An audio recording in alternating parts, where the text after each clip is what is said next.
Snow Music Studio.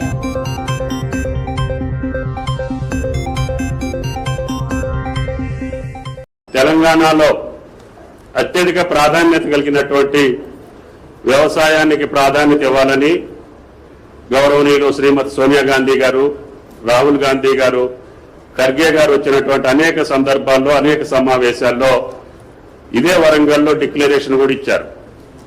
వాటిని దృష్టిలో పెట్టుకొని ఈనాటి ప్రభుత్వం ముఖ్యమంత్రి గారి యొక్క ఆదేశాల మేరకి ఆ వాగ్దానాలు అమలు చేసేటటువంటి క్రమంలో రాష్ట్ర ప్రభుత్వం తీసుకున్నటువంటి ప్రధాన నిర్ణయాలు రుణమాఫీ 2 లక్షలు రేపు ఆగస్టు నెలలోనే ఒకేసారి రుణమాఫీ చేయాలనేది ఒక భీష్మ ప్రతిజ్ఞ కింద ఆయన తీసుకున్నారు. దాన్ని అమలు చేయడానికి భట్టి గారు కసరత్తు చేశారు. రేపు ఎల్లుంట్లోనే దానికి సంబంధించినటువంటి విధి విధానాలు రూపకల్పన జరుగుతుంది.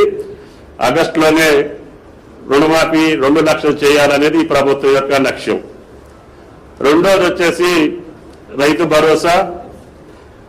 గతంలో రైతు బంధుగా ఎన్నికల ముందు అయితే మనం పార్లమెంట్ ఎన్నికల సందర్భంలో రైతుల యొక్క కోరిక మేరకి 7,562 కోట్లు ఒకే రోజు రైతుల యొక్క ఖాతాలో జమ చేశాం.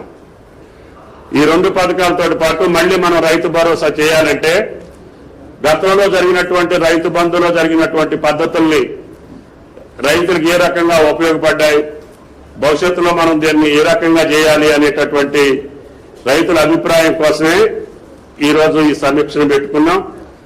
కాబట్టి దయచేసి రైతులందరూ కూడా రైతు భరోసాను ఏ రకంగా చేస్తే సామాన్యులకి, చిన్నకారు సన్నకారు రైతులకు ఉపయోగపడుతుందో ఈ సమావేశంలో మీరు వెల్లడించాలనేది ప్రభుత్వం యొక్క కోరిక. దీని తర్వాత ముఖ్యమంత్రి గారు ప్రభుత్వం పంట యొక్క బీమాను కూడా ఇవ్వాలని చెప్పి ఇన్సూరెన్స్ కంపెనీలతోటి రాష్ట్ర ప్రభుత్వం సంప్రదింపులు జరుగుతూ ఉంది. అతి కొద్ది రోజుల్లోనే దాన్ని కూడా ఫైనల్ చేసి గతంలో పంట నష్టం జరిగితే మనకి ఏ రకమైనటువంటి సహాయం వచ్చేది కాదు. ఈ సంవత్సరం కాంగ్రెస్ ప్రభుత్వం రేవంత్ రెడ్డి గారి నాయకత్వంలో అకాల వర్షాల వల్ల నష్టపోయినటువంటి వాళ్ళందరికీ కూడా 10,000 రూపాయల చొప్పున ఇవ్వమని చెప్పి ప్రభుత్వ ఆదేశ ప్రకారంగా వ్యవసాయ శాఖ దాన్ని కూడా నిర్వర్తించింది. భవిష్యత్తులో ఆ పద్ధతి కాకుండా పంట నష్టపోయిన ప్రతి ఒక్కరికి పంట బీమా రావాలి అంటే అందరి యొక్క విస్తీర్ణాన్ని మనం బీమా చేయాల్సినటువంటి అవసరం ఉంది. ఉంటున్నటువంటి రైతు నుంచి ఎంత పెద్ద రైతైనా సరే పంట వేసినటువంటి పంట నష్టపోతే ఆ పంట నష్టపరిహారం ఇవ్వాలి, లేకపోతే రైతు నిలబడలేడు అనేటటువంటి ముఖ్యమంత్రి గారి యొక్క సూచనల మేరకి ఈ సంవత్సరం ఇన్సూరెన్స్ పథకాన్ని కూడా రూపొందించదలుచుకున్నాం. ఈ రకంగా గతంలో ఉన్నటువంటి అప్పులు తీర్చుకుంటూనే విత్తనాలు కానీ ఏ కొరత లేకుండా, ఎరువులకి కూడా ఏ కొరత లేకుండా ఈ ప్రభుత్వం రైతులకు సర్వసన్నద్ధంగా అన్ని కార్యక్రమాలు పూర్తి చేసింది.